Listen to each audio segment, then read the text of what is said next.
Welcome to CleveMed's discussion on treating obstructive sleep apnea as a chronic disease. Today, we're joined by Darla Laham, Director of Clinical Relations at CleveMed, and Dr. Tim Kowalski, Director of CleveMed. Welcome. Thank you. Yes, thank you. Hi, Dr. Tim.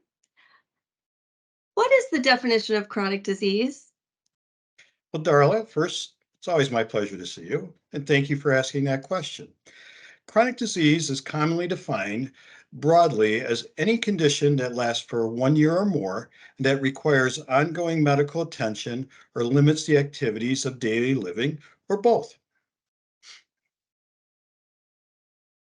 So now that we've defined what a chronic disease is, what are some chronic diseases? Well, there are many chronic diseases, and it kind of depends on who is really defining what the chronic diseases are, or what a consensus body is doing that.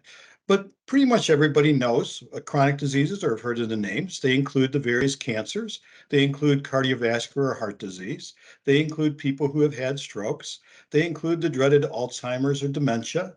They include diabetes. They include chronic kidney disease. They include obesity. And this is not an all-inclusive list. So they are important in today's society.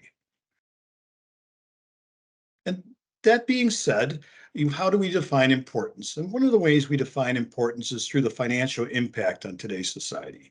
And when we look at the National Institute of Health, they report that the cost of these chronic diseases combined, being cancer, diabetes, cardiovascular disorders or heart disease, chronic lung diseases, and mental health, cost over $1.3 trillion annually in the United States.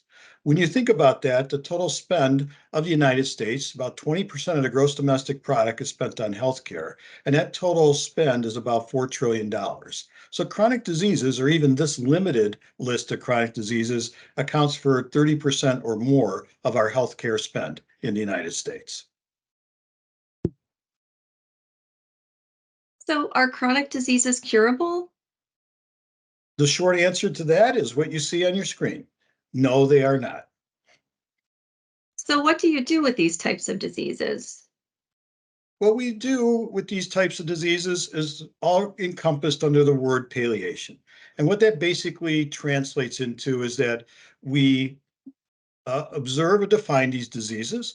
We then treat them without the intent to cure in mind, but we are trying to make the individual that's afflicted by this disease more able to have a higher quality of life, more able to do their activities of daily living.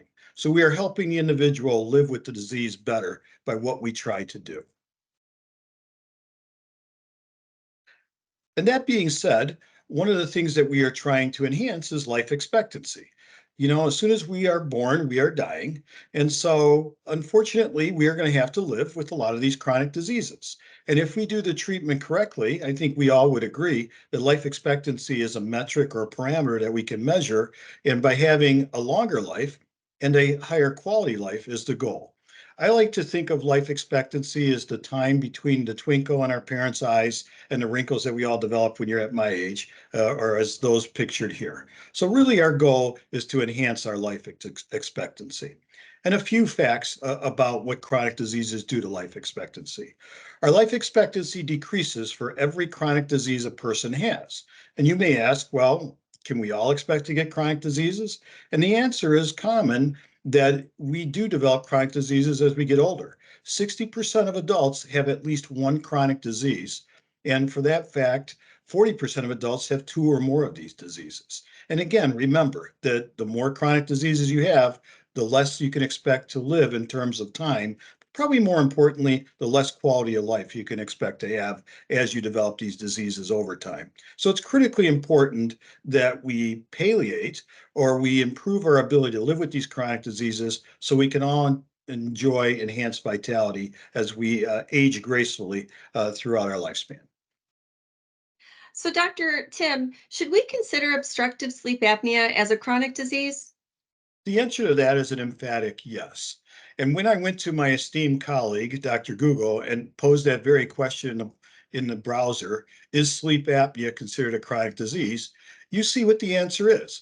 Only a mere 24,200,000 results showed that obstructive sleep apnea is considered a common chronic disorder affecting 2 to 4% of the adult population, with the highest prevalence reported amongst middle-aged men.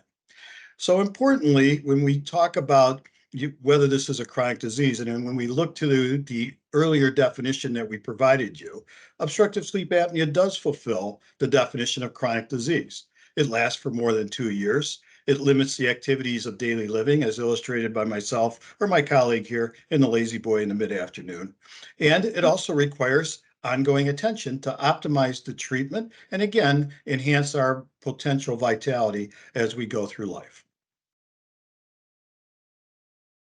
So what should we do about the fact that obstructive sleep apnea is a chronic disease? And what I am proposing, and that I think hopefully many of you will embrace, is that we should move obstructive sleep apnea treatment and reassessment to the chronic disease paradigm, which means that we should routinely assess where our patients are at once they have the diagnosis of obstructive sleep apnea, and then make treatment modifications based on what we find. So what I'm advocating is that with the routine office visits, we should check in to, first of all, find out how our people are doing with obstructive sleep apnea. Are they tired during the day? Are they wearing their device, whether it be an oral mandibular advancement device or a CPAP device? Are they falling asleep inappropriately? We can do this informally with those type of questions. We can do it more formally with, an Epworth or whatnot. But if it turns out that subjectively the patient is not doing as well as they should be, we can move to objective measurements. We have the ability through various HSATs to assess the efficacy of an individual's treatment program by redoing the test at a year if there is significant change in how they are responding to therapy. And if indeed that assessment corroborates what the subjective assessment results were suggesting, then we modify the therapy as needed. But the point here is that once somebody is diagnosed with obstructive sleep apnea and once they receive initial treatment, we are not done. This is not like surgery where if somebody has appendicitis, we remove the appendix and then the person's cured and it requires no further follow-up in general. This is a disease that should be treated like a chronic disease, like hypertension, like diabetes, where we continuously reassess with the follow-up visits. We continuously modify treatment to achieve the best outcomes. Great. Well, thank you, Dr. Tim. And Darla as well. And Thank you. hopefully in the future, we'll have opportunities to have more conversations about further topics. And if anyone has any questions, you're welcome to reach out to CleveMed. My contact information is on the screen. But again, thank you very much. And you guys have a great day. My pleasure. My pleasure too.